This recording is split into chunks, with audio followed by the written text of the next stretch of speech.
வணக்கம், welcome to சுவை six. இன்றைக்கி என்ன பார்க்க போகிறோம்னா, மல்லித்தூள் எப்படி வீட்டில் ரெடி பண்ணலாம், மிளகுத்தூள் எப்படி வீட்டில் ரெடி பண்ணலாம்.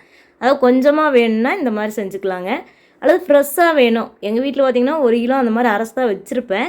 இருந்தாலும் ஃப்ரெஷ்ஷாக வேணும்னா இந்த மாதிரி அரைப்பேன். ஃப்ரெஷ்ஷாக போடும்போது குருமாவாக இருக்கட்டும், குழம்பாக இருக்கட்டும், என்னவாக இருந்தாலுமே ரொம்ப நல்லா இருக்குங்க. அப்படியே மணந்துக்கிட்டு இந்த தூள் அரைக்கிறக்குள்ளேயே எங்கள் வீடே மணந்ததுங்க, அந்த அளவுக்கு இருந்துச்சு. நாட்டு மல்லி வாங்கிக்கணும். இது ஃபஸ்ட்டு என்னென்னா நாட்டு மல்லி வாங்கிக்கணும், அப்போ தான் நல்லா மணமாக வரும். பார்த்திங்கன்னா குவாலிட்டியாக வாங்கிக்கணும். நாங்கள் கடைவீதி போய் அப்படி கொஞ்சம் மொத்தமாக வாங்குவோம், ஹோல்சேலில். நாங்கள் மளிகை கடை வச்சுருந்தோம் ஃபஸ்ட்டு, அதனால் அந்த மாதிரி வாங்குவோம். அதனால் பொருள் பற்றி எல்லாமே ஓரளவுக்கு நல்லா தெரியும். பார்த்திங்கன்னா இது பக்கத்து கடையில் வாங்கினோம். அதனால் பார்த்திங்கன்னா பாதி ஒரு கலராக பாதி ஒரு கலராக இருக்குது. இதே நாங்கள் மொத்தமாக வாங்குறது கொஞ்சம் நல்லா இருக்குங்க, இன்னும் கொஞ்சம் நல்லாயிருக்கும். இருந்தாலும் இது நாட்டு மல்லி தான், அதனால் இது நல்லா மணந்துட்டு நல்லா தான் இருந்துச்சு. நல்லா வறுத்து எடுத்துக்கலாம். அதாவது எப்படின்னா சிம்மில் இருக்கணும், கொஞ்சம் கைவிடாமல் வறுத்துட்ருக்கணும். இல்லாட்டி ஹைலியே வச்சுருந்தோம்னா கூட கைவிடாமல் வறுக்கணுங்க. கை விட்டோம்னா கருகிரும். அந்த மாதிரி நல்லா வறுத்து எடுத்துக்கணும். பார்த்திங்கன்னா அப்புறம் ஆற வச்சு அரைச்சிக்கலாம். ரொம்ப ஈஸி, ஒரு 10 நிமிஷத்து வேலை தான். ஆனால் செஞ்சு வச்சுக்கிட்டோம்னா நீட்டாக நல்லா இருக்கணும். அப்படியே மணக்குங்க, நல்லாயிருக்கும். அப்படியே வறுபட்ட மணம் வந்தோடனே எடுத்துக்கலாம். அதுதாங்க வறுபட்டுதுன்னு அர்த்தம். அப்புறம் கொஞ்சம் லைட்டாக பொரியும், அந்த சத்தம் கேட்கும். சூப்பராக அரைச்சாச்சு மல்லித்தூள். கொஞ்சமாக அரைச்சிட்டேங்க, அப்பப்போ அளவாக அரைச்சிக்கலாம். ஃப்ரெஷ்ஷாக வேணுங்கிறக்காக தான் நான் அரைச்சேன். எங்கிட்ட ஏற்கனவே அரைச்சி வச்ச மல்லித்தூள் கூட இருக்குது. இருந்தாலும் அந்த மாதிரி அரைச்சேன். சரி, உங்களுக்கு யூஸ் ஆகுமேன்னு கொடுத்துருக்குறேன் பாருங்கள். அதுக்கப்புறம் இதை ஒரு நல்ல கண்டெய்னரில் போட்டு வச்சுக்கணுங்க. ஈரக்கையில் பற்றக்கூடாது. அந்த மாதிரி வச்சிட்டோம்னா 6 மாதத்துக்கு கூட கெடாதுங்க, ரொம்ப நல்லாயிருக்கும்.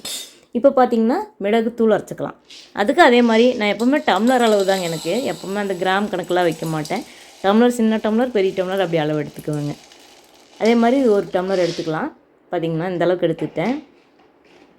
இது அதே மாதிரி தாங்க, நல்லா வறுத்துக்கணும், கைவிடாமல் வறுக்கணும். ஒன்று கருகி ஒன்று கருகாமல் அப்படி ஈவனாக வறுத்து வந்ததுன்னா நல்லா இருக்குங்க மிளகுத்தூள். இது அதே மாதிரி வறுத்து எடுத்துக்கலாம். இது அதே மாதிரி தாங்க, நம்ம கொஞ்சம் பால் குடித்தோம்னா கூட போட்டுட்டு குடிக்கலாம், நல்லாயிருக்கும். வேறு டிஷ்ஷு, கிரேவி, பெப்பர் சிக்கன் இந்த மாதிரி இதுக்கெல்லாம் நல்லா யூஸ் ஆகுங்க. நம்மளே அரைச்சி வச்சுக்கிறது ஃப்ரெஷ்ஷாக நல்லா மணமாக இருக்கும். அதுவும் நாங்கள் பார்த்திங்கன்னா ஒரு 1/2 கிலோ அரைச்சி தான் வச்சுருக்கிறேன். இருந்தாலும் அப்பப்போ ஃப்ரெஷ்ஷாக வேணும்னா இந்த மாதிரி அரைப்பேன். இதை விட உங்களுக்கு கறி மசாலா தூளும் அரைச்சி வச்சுருப்பேன், அதுவும் ஃப்ரெஷ்ஷாக வேணும்னா இந்த மாதிரி அரைப்பேன். அதுவும் உங்களுக்கு நான் அரைச்சினா கொடுக்குறேன். குழம்பு மிளகாய் தூள் எல்லாமே கொஞ்சம் கொஞ்சம் குறைவான அளவுலேயும் நான் எப்போவுமே அரைப்பேங்க.